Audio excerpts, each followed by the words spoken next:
নমস্কার বন্ধুরা, আমার রান্না বান্না চ্যানেলে তোমাদের সকলকে স্বাগত জানাই। আজ আমি বানাবো চুনো মাছ দিয়ে লাউ ডাঁটার একটি হালকা পাতলা ঝোলের রেসিপি। প্রচন্ড গরম পড়েছে, এই গরমে লাউ ডাঁটা খাওয়া তো আমাদের শরীরের পক্ষে খুবই ভালো।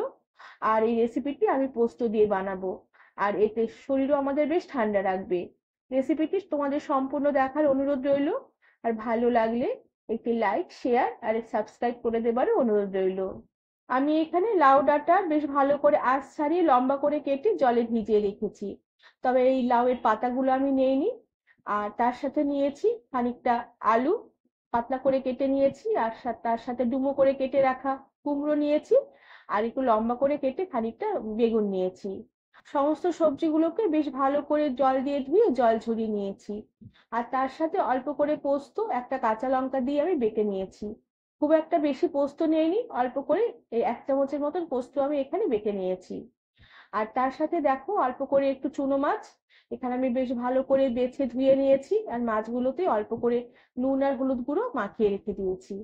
এবার প্রথমে আমি লাউ ডাঁটাগুলোকে একটু গরম জলে ভাপিয়ে নেব। লাউ ডাঁটাগুলো খুব একটা কচি ছিল না, একটু শক্ত হয়ে গেছিল। তাই পাতাগুলোকে নিইনি, শুধু ডাঁটাগুলোকেই আমি নিয়েছি।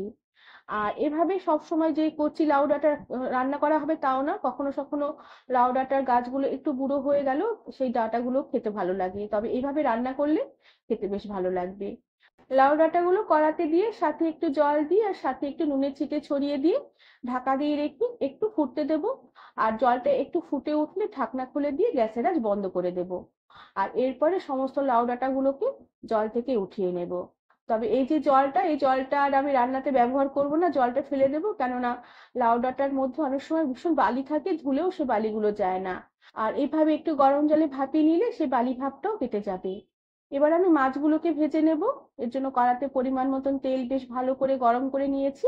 এবার নুন হলুদ মাখানো চুনো মাছগুলোকে এই গরম তেলে দিয়ে দিলাম।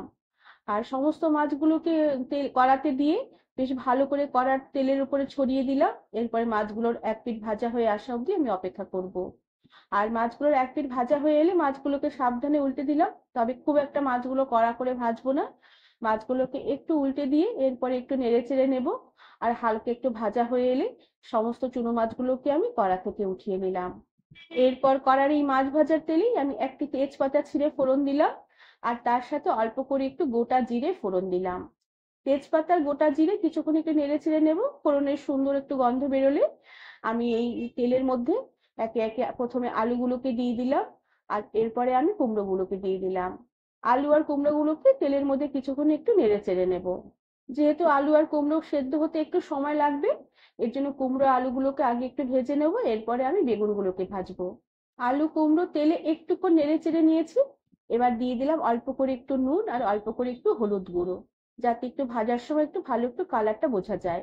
এবার নুন হলুদ গুঁড়ো দিয়ে আলু কুমড়ো গুলোকে কিছুক্ষণ একটু নেড়ে চেড়ে নেবো আর হালকা করে ভেজে নেব।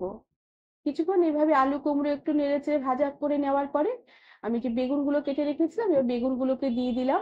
এবার বেগুনের টুকরোগুলোকেও আলু কুমড়োর সাথে কিছুক্ষণ নেড়ে চেড়ে হালকা করে একটু ভেজে নেব। সবজিগুলো ভাজা হয়ে গেলে এবার আমি এতে দিয়ে দিলাম অল্প করে একটু থেতো করা আদা।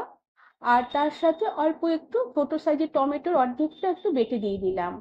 সাথে দিয়ে দিলাম অল্প করে একটু ধনের গুঁড়ো। আর তার সাথে দিয়ে দিলাম অল্প করে একটু লঙ্কার গুঁড়ো। আর তার সাথে দিয়ে দিলাম পরিমাণ মতো নুন আর পরিমাণ মতো হলুদ গুঁড়ো। এবার সমস্ত মশলাগুলোকে এই সবজিগুলোর সাথে বেশ ভালো করে নেড়েচেড়ে কিছুক্ষণ একটু কষিয়ে নেব। তবে তোমরা চাইলে এখানে লঙ্কার গুঁড়োটা অ্যাভয়েড করতে পারো। আর লঙ্কার গুঁড়ো ছাড়াও এই তরকারির স্বাদ অনেকটাই ভালো হবে। এবার এই সমস্ত গুঁড়ো মশলাগুলোকে সবজির সাথে বেশ ভালো করে নেড়েচেড়ে একটু কষিয়ে নিয়েছি। এরপর এতে দিয়ে দিলাম যে ডাঁটাগুলোকে ভাপিয়ে রেখেছিলাম, সেই লাউ ডাঁটা ভাপানো দিয়ে দিলাম। এবার ভাপানো লাউ ডাঁটাগুলোকেও সবজির সাথে বেশ ভালো করে নেড়েচেড়ে কিছুক্ষণ একটু কষিয়ে নেব। ভাপানো লাউ ডাঁটাগুলো সবজির সাথে মশলার সাথে বেশ ভালোভাবে নেড়েচেড়ে একটু মিশিয়ে নিয়েছি। আলু সবজিগুলো বেশ অনেকটাই মজে এসেছে, দেখো আলুটাও বেশ অনেকটাই সেদ্ধ হয়ে এসেছে। এবার আমি হাতের কষে 2 কোষ জল এই লাউ ডাঁটার সবজিগুলোর উপরে দিয়ে দিলাম। আর এরপরে ঢাকা দিয়ে রেখে এই সমস্ত সবজিগুলোকে কিছুক্ষণ একটু রান্না হতে দিলাম। এতে যে সামান্য একটু গুঁড়ো মশলা দিয়েছি, এই সামান্য জলে মশলাগুলো ভিজবে। আর এতে যে আদার আর ধনের যে লঙ্কার গুঁড়ো যে কাঁচা গন্ধ সেটাও কেটে যাবে। আর যে জল দিয়েছি সে জলটাও বেশ টেনে গেছে, আর সবজিগুলো বেশ সুন্দরভাবে মজে এসেছে। এবার আমি যে পোস্ত বেটে রেখেছিলাম সে পোস্ত বাটা দিয়ে দিলাম। আর পোস্ত বাটাটা আগে দেওয়া যাবে না, কেননা পোস্ত বাটা আগে দিলে রান্নার স্বাদও যেমন নষ্ট হয়ে যাবে, পোস্তর যে গুণ সেটাও নষ্ট হয়ে যাবে। আর তার সাথে একটা কাঁচা লঙ্কা চেরা দিয়ে দিলাম। এবার সমস্ত পোস্ত বাটাগুলো আমি সমস্ত সবজির সাথে বেশ ভালো করে নেড়েচেড়ে একটু মিশিয়ে নেব। তবে পোস্ত বাটা দিয়ে খুব একটা বেশিক্ষণ কষাবো না। পোস্ত বাটা সমস্ত সবজির সাথে বেশ ভালো করে একটু মিশে গেলে আমি ঝোলের জন্য পরিমাণ মতন জল দিয়ে দিলাম। এখানে আমি ফুটন্ত গরম জলই ব্যবহার করেছি। আর ঝোলের পরিমাণটা একটু আমি বেশি করে দিলাম, যেহেতু আমি এই তরকারিতে চুনো মাছ দেবো তাই তরকারিটা একটু ঝোল ঝোল রাখবো, যাতে ভাত দিয়ে মেখে খাওয়া যায়। তবে মাছ ছাড়া যদি এই ডাঁটার পোস্ত রান্না করা হয় তাহলে মাখো মাখো করলেও খেতে বেশ ভালো লাগবে। এবার সমস্ত কিছু বেশ ভালো করে একটু নেড়েচেড়ে মিশিয়ে নেব। এবার ফুল আছে এই ঝোলটাকে কিছুক্ষণ ফুটতে দেব। ঝোল কিছুক্ষণ ফুটিয়ে নেবার পরে এতে আমি ভাজা যে চুনো মাছগুলোকে দিয়ে দিলাম। আর চুনো মাছগুলোকে দিয়ে বেশ ভালো করে নেড়েচেড়ে ঝোলের সাথে মিশিয়ে দিলাম। এরপরে স্বাদের ব্যালেন্সের জন্য অল্প করে একটু চিনি ছড়িয়ে দিলাম। যেহেতু লাউ ডাঁটার তরকারি, চিনি দিলে একটু খেতে বেশ ভালো লাগবে। চিনি দিয়ে বেশ ভালো করে নেড়েচেড়ে মিশিয়ে নেব। এরপরে গ্যাসের আঁচ কম করে দিয়ে ঢাকা দিয়ে রেখে কিছুক্ষণ আমি রান্না হতে দেব। তবে খুব একটা বেশিক্ষণ রান্না করার দরকার নেই, কেননা সবজি ডাঁটা সব বেশ ভালোভাবে মজে গেছে আর সেদ্ধ হয়ে গেছে। ভাজা মাছগুলোকে ঝোলে দিয়ে একটু ফুটিয়ে নিলে যাতে মাছের গন্ধটা ওই ঝোলের মধ্যে বেশ ভালো করে মিশে যায়। এবার আমি নুনের পরিমাণটা একটু চেক করে নেব। আর ঝোলটা আমি আর ফোটাবো না, এরকমই ঝোলটা ঝোল ঝোল রাখবো তরকারিটা, কারণ আমি এই তরকারিটা ভাত দিয়ে মেখে খাবো। এবার ফুল আছে ঝোলটা একটু ফুটিয়ে নিয়ে আমি গ্যাসের আঁচ বন্ধ করে দিলাম। আর উপর থেকে একটু কাঁচা সর্ষের তেল অল্প করে একটু ছড়িয়ে দিলাম।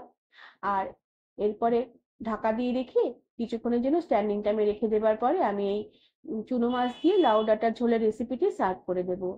বন্ধুরা, তোমরা এভাবে চুনো মাছ দিয়ে লাউ ডাঁটার ঝোলের রেসিপি সহজেই বানিয়ে নিতে পারবে।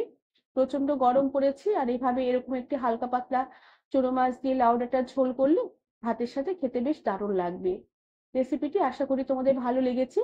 ভালো লাগলে একটি লাইক, শেয়ার আর সাবস্ক্রাইব করে দেওয়া অনুরোধ রইল।